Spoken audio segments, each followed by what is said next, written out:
Je vais vous raconter une histoire. Il était une fois un roi qui avait la passion de la chasse.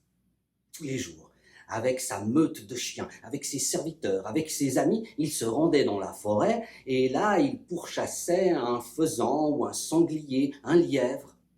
Et voilà que ce jour-là, les chiens se sont comportés d'une façon très étrange. Eux qui aboyaient encore tout à l'heure en pourchassant une biche, on ne les entendait plus, et ils s'étaient regroupés autour d'un arbre qu'ils contemplaient. Le roi s'est approché de l'arbre et a vu que le tronc avait une forme humaine. Alors il regarde encore mieux, il va plus près, et il se rend compte qu'il y a quelqu'un dans l'arbre. Il demande à la personne de sortir, et on voit une femme jeune et belle qui a froid.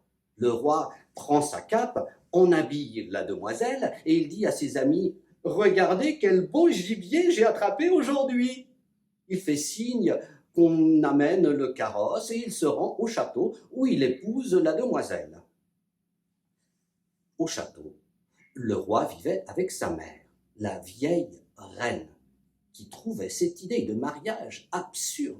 Mais enfin, mon fils, des aristocrates comme nous, épouser une sauvageonne trouvée dans les bois. Et elle cherchait par tous les moyens à se débarrasser de sa belle-fille. Et voilà que la suite de l'histoire lui en offre l'occasion. Sa belle-fille, la jeune reine, est enceinte maintenant, et le roi part à la guerre. Pendant l'absence du mari, la jeune reine accouche. Elle met au monde un joli garçon, mignon comme tout. Alors la vieille reine le prend dans les bras, voulant le bercer, dit-elle, et puis comme elle est un peu sorcière, elle a préparé une potion maléfique qu'elle donne à boire au bébé. Aussitôt, le bébé se transforme. Le voilà couvert de poils. Une toison épaisse lui a poussé sur tout le corps, sur le front, sur le nez, au creux des mains, sur les épaules, sous les pieds. Alors la vieille reine envoie une lettre à son fils qui est à la guerre. « Ton épouse a mis au monde un petit monstre, on dirait un petit chien, un petit chat. » Alors son mari lui répond également par lettre « Il faut la chasser, elle, avec son petit monstre, que je ne les vois plus. » Alors on chasse la jeune reine du château qui part avec l'enfant. Elle va se réfugier dans la forêt, à l'intérieur de l'arbre. L'enfant grandit, mais il grandit démesurément. Le voilà qui devient un géant, une créature exceptionnelle, dotée d'une force prodigieuse et des poils partout. Alors la mère et le fils n'ont plus la place dans l'arbre. Le fils sort, d'un geste, il déracine 12 sapins, crac, les casse sur son genou et vlan, les plante dans une clairière. Ce sera leur cabane. Mais ils ont faim dans cette cabane et ils ont froid chaque hiver. Un jour, le poilu demande à sa mère « Qui est mon père? Je ne le vois jamais. » « Ton père, mon fils, est le roi de ce pays, mais il nous a chassés du château. »« Eh bien, je vais aller le trouver demain. » Et le lendemain, le poilu, crac, déracine un épicéa. Un épicéa, c'est une sorte de sapin gigantesque. Crac, d'un geste, il enlève toutes les branches et, avec ce bâton, il se rend jusqu'au château. Les gardes voudraient l'empêcher d'entrer dans le palais, mais que faire devant un géant pareil?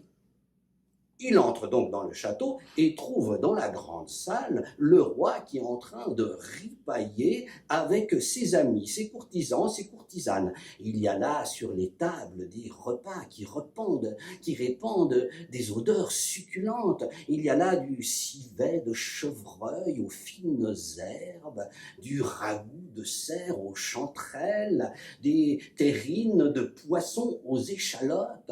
Et il y a des tonneaux remplis de vin. Je suis ton fils, et je viens manger et boire avec toi. Il vide tous les plats, vide tous les tonneaux, et je reviendrai demain. Le poilu repart dans la forêt. Le roi s'exclame. S'il croit que je vais le laisser entrer demain matin dans le château, il se trompe celui-là. Il fait poster devant le palais 500 soldats, tous armés de fusils. Mais Quand les militaires voient sortir de la forêt ce géant, ils tremblent de tous leurs membres. Alors ils tirent tout de même, pan, pan, pan, et les balles s'enfoncent dans l'épaisse toison du géant. Elles ne lui font aucun mal. Alors il prend ses projectiles comme si c'étaient des puces et vlan, les lance contre les soldats. Il les massacre tous. Il entre dans le château. « Pourquoi tu me cherches des noises? Je reviens manger avec toi. » De nouveau, il vide les plats, vide les tonneaux. « Et je reviendrai demain avec ma mère. » Le voilà qui repart dans la forêt. S'il s'imagine que je vais le laisser entrer demain matin, il se met le doigt dans l'œil, celui-là, et il fait poster 1000 soldats devant le château. Quand les soldats voient arriver de la forêt le géant, ils sont terrifiés. Le poilu dit à sa mère de se cacher derrière lui. Les soldats tirent, pan, pan, pan, et les balles de nouveau viennent s'enfoncer dans la toison du poilu, qui les prend et vlan, vlan. Les 1000 soldats sont morts. Il entre dans le château. « Pourquoi tu me cherches des noises? À cause de toi, les 1000 soldats sont morts. Regarde par la fenêtre. » Le roi se penche par la fenêtre, son fils le pousse. Il tombe au pied du donjon. Sa vie est terminée. La mère du roi court vers son petit-fils. « Oh, mon cher poilu, je suis heureuse de te retrouver. Laisse-moi la vie sauve, je t'en supplie. »« Je veux que tu me guérisses. Donne-moi l'antidote et je te laisserai la vie sauve. » Alors la vieille reine prépare le remède qu'elle fait boire au poilu qui trouve une taille tout à fait normale. Il devient un être humain jeune et beau. Il devient roi à la place de l'ancien roi. Et croyez-moi, sous son règne, le peuple a bien mieux vécu dans la paix et dans la prospérité.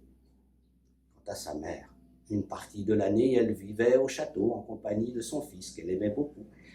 Et le reste de l'année, elle allait se réfugier dans la forêt, à l'intérieur de son arbre, où elle se sentait heureuse.